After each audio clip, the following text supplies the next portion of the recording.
San'atkorlarga soliq solinishi kerakmi? San'atkorlarga soliq solinishi kerak. Qarshilik bilsa, davlat u qarshiga qarab turmaydi. Shuni hisobiga oz miqdorda bo'lsa ham chiqarish lozim. Yolg'onda kasb bo'lib ketgani hozir hech og'rinmasdan soliqlarni to'lash kerak deb o'ylayman. Ijtimoiy tarmoqlarda san'atkorlarga soliq solinishi mumkinligi to'g'risidagi qaror keskin muhokamalarga sabab bo'lmoqda. Oddiy aholi bunga qanday fikr bildirmoqda? Hukumat esa qanday qaror chiqarishi kerak?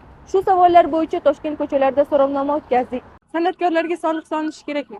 San'atkorlarga soliq solinishi kerak.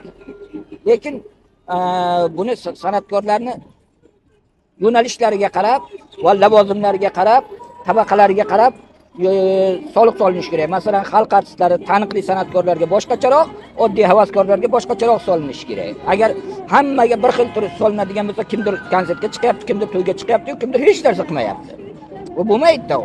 Shuning uchun uni rejimli qilib turib, bo'lingan holatda, mana Farruh Zokirov aytganday, bo'lingan holatda qilinsa, unda u boshqacharoq bo'ladi. Shuning uchun bir xil soliq hammaga masalan 3 milliondan bo'lsa, kimdir to'yga chiqmayapti havaskor. U hali havaskor, endi shuni aytayapti. Lekin taniqli san'atkorlarga bu arzimagan pul.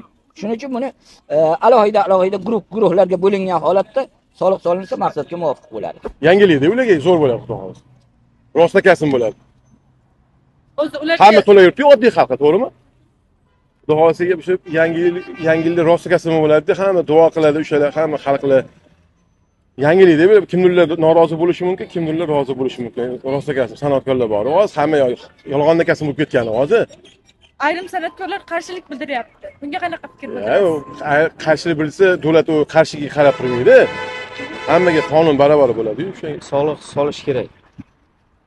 Chunki ular xalqning oldida chiqyapti.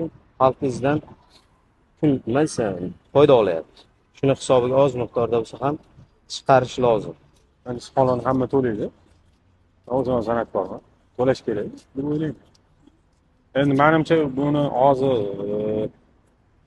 o'sha bo'limlari bor deyishyapti. Bu qaror hali kuchga kirmadi, lekin bo'limlari bor. O'sha bo'limlari bilan to'liq tanishib chiqish kerak deb o'ylayman. Soliq to'lash kerak. Chunki mana rivojlanish o'zidan o'zi bo'layotgani yo'q. Soliqlarning vaziga bo'ladi hammasi. Shuning uchun hech og'rinmasdan soliqlarni to'lash kerak deb o'ylayman. Yani tag'in bilmayman kimning fikri, bu meni fikrim. Men o'ylayman, hamma, nafaqat san'atkorlar, hamma, masalan, biznesmenlar ham soliq to'laydi, masalan. Biz ham oyligimizdan soliq to'laymiz, oyligimizdan soliq olib qolamiz. Endi o'sha menimcha o'sha davlat tashkilotlarida doimiy ishlamaydigan, faqat to'ylar, konsertlar uyushtiradigan san'atkorlargadir balki ehtimol. Endi meni fikrimcha, albatta hamma soliq to'lash kerak deb hisoblayman. Chunki O'zbekiston davlatida ular ham daromad olishyapti. Masalan, O'zbekistonda xalqidan o'sha nima desa bo'ladi, o'zlari o'ylagan maqsadlariga erishyapti. Buning uchun davlatga ham qo'shimcha daromad sifatida soliq to'lashi bu ijobiy holat deb hisoblayman.